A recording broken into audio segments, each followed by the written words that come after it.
Okay, so I'm no Marie Kondo when it comes to being organized. In fact, I can really be a clutter bug, and I'm definitely not a minimalist. Don't even go looking into my children's closets, the linen closets, or even my office closet. Yikes. But I can completely get behind the idea of her KonMari method, which is specifically the system of simplifying and organizing by gathering together your belongings, one category at a time, and then keeping only those that spark joy. So implementing the following 3 organization hacks did push me to throw out old beauty products that had honestly been collecting dust, rarely used, dried out, which made room for me to easily find the products that I did enjoy using the most. Okay, so let's start small as to not get overwhelmed. Since I am a makeup artist and a beauty blogger, one category that is very important to me and my business is obviously my beauty products. For so long, I just had them crammed into an old cosmetics bag that I got as like a freebie at Estee Lauder or something, and it always took me forever to find the color I wanted or to even figure out what I had because they were so jumbled and mixed up. I decided to copy the walls that you see at the nail salon. You know, the ones where they say, go pick out your color, and you walk over to the wall that's full of shelves and full of nail polishes, and you can see all the different colors and what is available, and it's just really easy to pick out which one you want. So I first bought 2 clear acrylic floating shelves.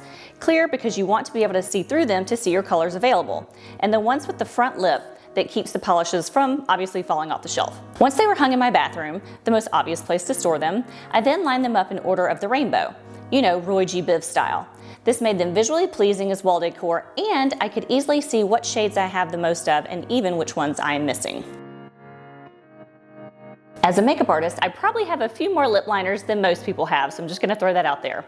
But if they're all thrown in just one cosmetic bag and I'm going to find the perfect one for a client or for myself, it just gets overwhelming because they all kind of look very similar, and it's just hard to find the one that I want very quickly. So I went to the art supply section of Hobby Lobby and found this clear plastic utility box with different sections, compartments, and a snap closure. I think it cost me maybe $5 or $6. I then categorized my shades of lip liners into groups of nudes, then pinks, darker colors, etc.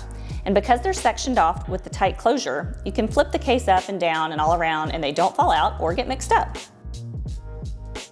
I probably have way too many eyeliners, and I have all sorts of shades. I have all sorts of formulas from liquids to pencils, and when I'm trying to find just the perfect one, it is very difficult to find if they're just thrown in a cosmetic bag or in a drawer.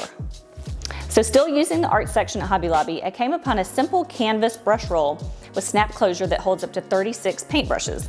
But of course, instead of storing paintbrushes, I stored eyeliners. This easy roll-up is sometimes better than even ordinary boxes because it's soft and you can throw it in your bag, it takes up less space and keeps them secure and protected. Again, you could replace eyeliners with lip liners here or even store real makeup brushes in a canvas roll. Organize however you want and you'll be amazed how easy it is to see what color options you have immediately. Okay friends, so that is it. I hope you enjoyed this video and that you found these 3 organizing hacks helpful. Try to say that 3 times, 3 organizing hacks helpful. And if you did, I would love to see you give this video a thumbs up or leave me a comment below. Tell me which hack was your favorite. My personal one, I have to say, is probably the nail polish wall because it just looks so cute on my wall and I see it pretty much every day since it's in my bathroom. So I will link some examples to some of the products that I used in this video below so you can go check those out online. And that's it for today, and I hope to see you in the next video. Bye.